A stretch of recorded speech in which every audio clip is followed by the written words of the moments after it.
There is nothing so absurd that it cannot be believed as truth if repeated often enough. Many people think they are thinking when they are merely rearranging their prejudices. To change one's life, 1. Start immediately. 2. Do it flamboyantly. 3. No exceptions. The art of being wise is the art of knowing what to overlook. The greatest weapon against stress is our ability to choose one thought over another. We are like islands in the sea, separate on the surface but connected in the deep. The greatest discovery of my generation is that a human being can alter his life by altering his attitudes. Act as if what you do makes a difference. It does. Nothing is so fatiguing as the eternal hanging on of an uncompleted task. Thoughts become perception, perception becomes reality. Alter your thoughts, alter your reality. There is but one cause of human failure, and that is man's lack of faith in his true self. The greatest use of a life is to spend it for something that will outlast it. Acceptance of what has happened is the first step to overcoming the consequences of any misfortune. If you believe that feeling bad or worrying long enough will change a past or future event, then you are residing on another planet with a different reality system. The mind is made up by what it feeds upon. There is no more miserable human being than one in whom nothing is habitual but indecision. The deepest principle in human nature is the craving to be appreciated. Believe that life is worth living and your belief will help create the fact. You may not get everything you dream about, but you will never get anything you don't dream about. Most unhappiness is caused because people listen to themselves, instead of talking to themselves. As we take, in fact, a general view of the wonderful stream of our consciousness, what strikes us first is this different pace of its parts. Our normal waking consciousness, rational consciousness as we call it, is but one special type of consciousness, whilst all about it, parted from it by the filmiest of screens, there lie potential forms of consciousness entirely different. This absolute determinability of our mind by abstractions is one of the cardinal facts in our human constitution. As the brain changes are continuous, so do all these consciousnesses melt into each other like dissolving views. Properly they are but one protracted consciousness, one unbroken stream. There is but one indefectibly certain truth, and that is the truth that Pyrrhonistic skepticism itself leaves standing, the truth that the present phenomenon of consciousness exists. The total possible consciousness may be split into parts which coexist but mutually ignore each other. The whole universe of concrete objects, as we know them, swims in a wider and higher universe of abstract ideas, that lend it its significance. The whole drift of my education goes to persuade me that the world of our present consciousness is only one out of many worlds of consciousness that exist. The drunken consciousness is one bit of the mystic consciousness, and our total opinion of it must find its place in our opinion of that larger whole. Man lives in only one small room of the enormous house of his consciousness.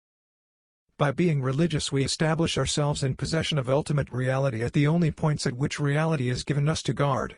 Our responsible concern is with our private destiny, after all. If there were such a thing as inspiration from a higher realm, it might well be that the neurotic temperament would furnish the chief condition of the requisite receptivity. When we survey the whole field of religion, we find a great variety in the thoughts that have prevailed there, but the feelings on the one hand and the conduct on the other are almost always the same. The highest flights of charity, devotion, trust, patience, bravery to which the wings of human nature have spread themselves have been flown for religious ideals. There are two lives, the natural and the spiritual, and we must lose the one before we can participate in the other. The word divine shall mean only such a primal reality as the individual feels impelled to respond to solemnly and gravely. The theorizing mind tends always to the oversimplification of its materials. We need a kind of good that will not perish, a good in fact that flies beyond the goods of nature. Like every other instinctive eagerness and impulse, religion adds to life an enchantment which is not rationally or logically deducible from anything else. It does not follow, because our ancestors made so many errors of fact and mixed them with their religion, that we should therefore leave off being religious at all. Human beings, by changing the inner attitudes of their minds, can change the outer aspects of their lives.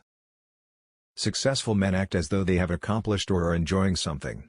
Soon it becomes a reality. Everybody should do at least 2 things each day that he hates to do, just for practice. There can be no existence of evil as a force to the healthy-minded individual.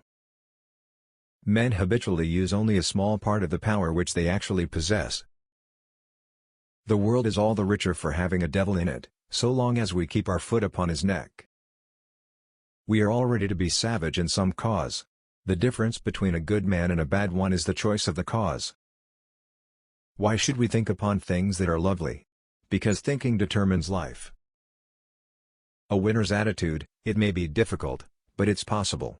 A loser's attitude, it may be possible, but it's too difficult. Great emergencies and crises show us how much greater our vital resources are than we had supposed. Positive images of the future are a powerful and magnetic force. Success or failure depends more upon attitude than upon capacity. We forget that every good that is worth possessing must be paid for in strokes of daily effort. The sway of alcohol over mankind is unquestionably due to its power to stimulate the mystical faculties of human nature, usually crushed to earth by the cold facts and dry criticisms of the sober hour. There is no worse lie than a truth misunderstood by those who hear it. When a thing is new, people say it is not true. Later, when its truth becomes obvious, they say it is not important. Finally, when its importance cannot be denied, they say anyway, it is not new. Give your dreams all you've got, and you'll be amazed at the energy that comes out of you.